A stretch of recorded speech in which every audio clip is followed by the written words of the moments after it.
Alright man, let's start her up. Look up as you'll be making your way from the rear part of the overhead panel.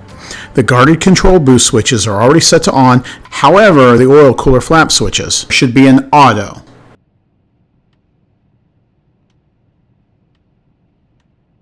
Yep. Now take a look at the electrical panel and the 4 generator switches. You'll want to turn them all to on.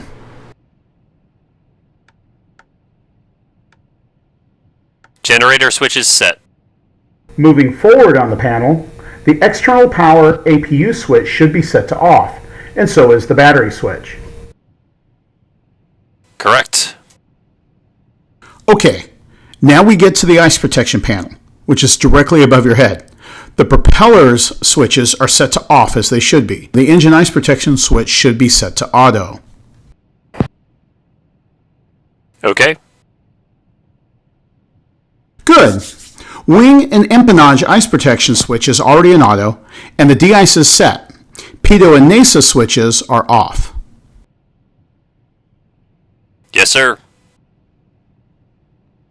Now, let's move over to the right to the bleed air panel. All the switches there should be in auto, middle position.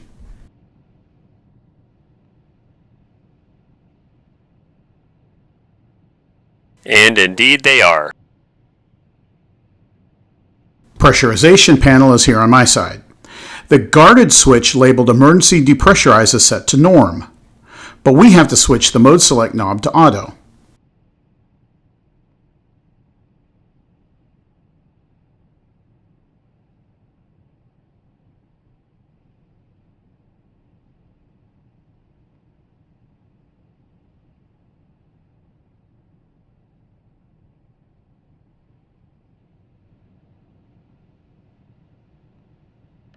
Auto set. This large panel with digital displays in the middle of it is the fuel management panel. Here we can control the fuel flow to the engines, check fuel quantity in all the tanks, etc., etc. For now, we just have to check that the left and right fuel dump switches, the guarded ones, are set to off. Right fuel dump switch is off. Left fuel dump switch is off. Good. Now the exterior lighting panel, which is on your side. All lights should be set to off. All lights are off. Can you control the lights on your side? Nope. But I'm in charge of air conditioning, so behave or I'll freeze you to death. Wow, it has dual zone AC? Neat! It doesn't. Never mind. Let's move on to FADEC and propeller control. Okay. The FADEC, which is short for Full Authority Digital Engine Control, is responsible for all aspects of engine performance. The 4 guarded switches, with the guards up, should be set to middle or the normal position. Affirm. Same goes for the propeller control switches below. Finally, the prop sync switch and guarded ATCS should both be set to on.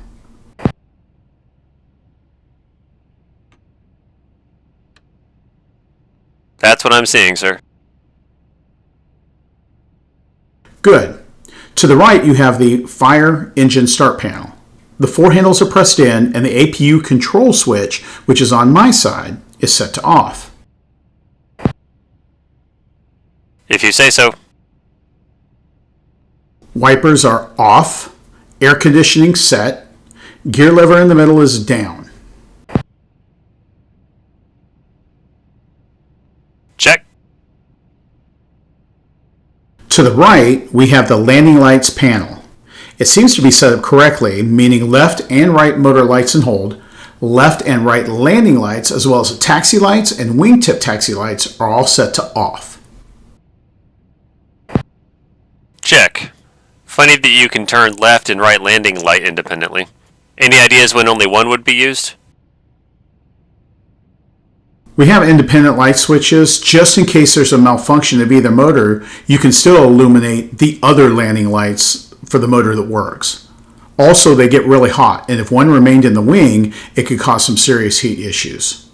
Since the landing lights also have an IR capability, you may only need one if 2 is going to be too bright when you're landing on NVGs.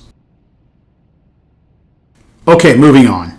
Further to the right, we have the hydraulic control panel. The aux pump switch is off as it should be, but you need to enable the anti-skid switch.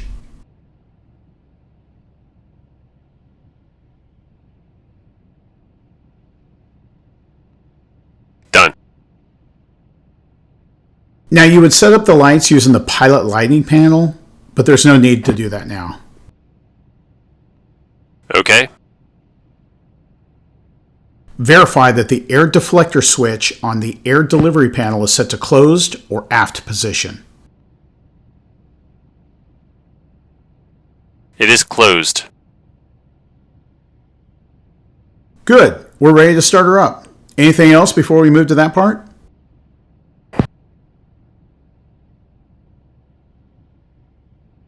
Let's do it.